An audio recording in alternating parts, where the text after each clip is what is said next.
Alright, so after that, we actually have some decent license games. And all these are going to be DreamWorks, so let me just pull them out real quick. And those are Over the Hedge, Shrek 2, and Shark Tale. Let's go Over the Hedge first. Out of all these, Over the Hedge is probably the best. It's sort of like a 3D action game, and you can switch between the two characters you have in that level at any time, and it's actually not too bad. It's decent. It has movies from the clip, or it has clips from the movie. Sorry, but yeah, it's not too bad. Probably give it a 5.5 out of 10. Yeah. Next up is Shrek 2, and it's not too bad. Pun intended. Shrek 2 is basically a 3D beat 'em up game where it can be you and 3 other people controlling various Shrek characters as you go through the plot of the movie. And it's actually pretty good. It's not the greatest game in the world, but it's a Shrek video game. What do you expect? But yeah, I like it. I also probably give it a 5 out of 10. Shark Tale, on the other hand, I have no idea what this game is. It's platforming, quote unquote, fighting game, racing, and dancing. I don't know what this game is. It's just all over the place, and it's kind of a mess. So I'd probably give it like a 4 out of 10. It's a mess. Alright.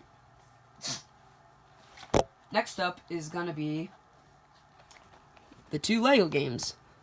The original, and then Lego Star Wars 2, the original trilogy. Now, I haven't played much of these games too much, but they are really good Lego games. Now, I personally didn't grow up on Lego games, but what I played, these are pretty good. If you played any Lego game, you know how these play. But if you don't, they're basically they're action adventure games. So yeah, I like them. I give them a solid 7 out of 10. All right, next up, we are going to be tackling SpongeBob games. Now, these aren't all of them, but they're most of them. So, first up, we have the SpongeBob Movie game. If you played Battle for Bikini Bottom, you will like this game as well. It is more linear and less open world, and it is more difficult and has a lot of stupid design choices, but it's also not too bad.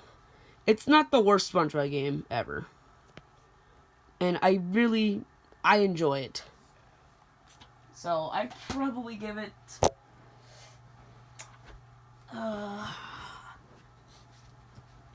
I'm gonna give it a 7 out of 10.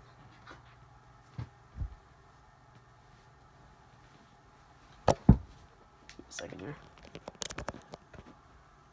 Alright.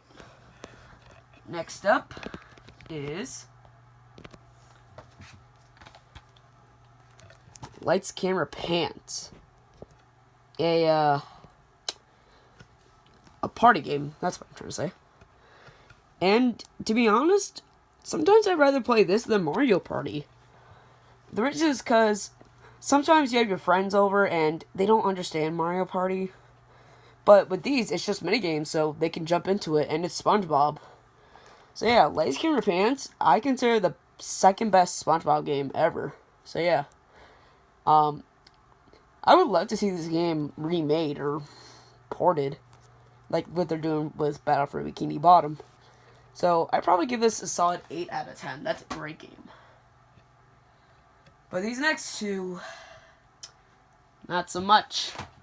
Alright, let's go with the worst one, even though I like this one the least. And that is Creature from the Krusty Krab. It's just a boring, generic platformer. I don't like it. It's not very fun. It's gross.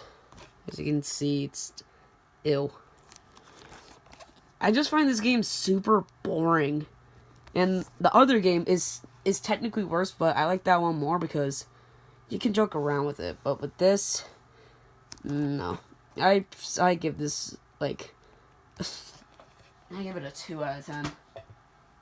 However, this next one is pretty infamous, and that is Revenge of the Flying Dutchman. If you don't know this game, this was made by the same people that made the first Jimmy Neutron game, and this was one of the first ever. No, it was the first SpongeBob game on the next-gen hardware, and this game is terrible. Terrible. It looks ugly, it plays ugly. I mean the soundtrack's good, I guess, but there's only 8 songs in the game. 8. For every block used. That's how many songs are in this game. But I kind of like it because you can just, like, joke around with it. So, which is why I'm probably going to give it a 2.5. I will say, this game, like I said, this game is worse. But I'd rather play it than Creature from the Krusty Krab. Alright, next up, we have two very loved games on the GameCube. And one of them, and one of the most popular games on the GameCube, Sonic Adventure 2 Battle. I have mixed feelings about SA2. Like, it's not bad. Like, it's decent. It's okay.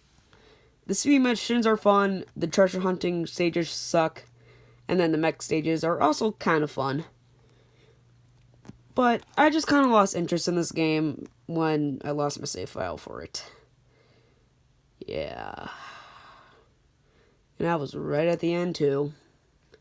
But anyway, it's still an okay game. It's flawed, but it's also not the worst game ever.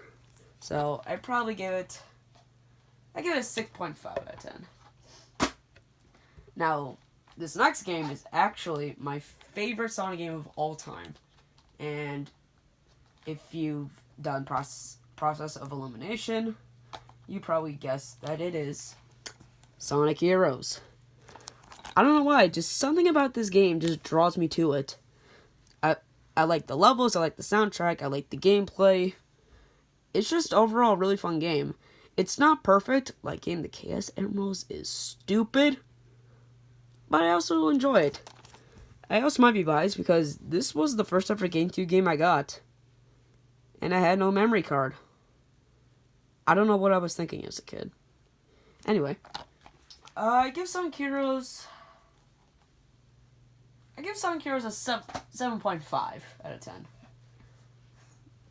Alright, so next up, we are going to be doing all of the Disney games that I have.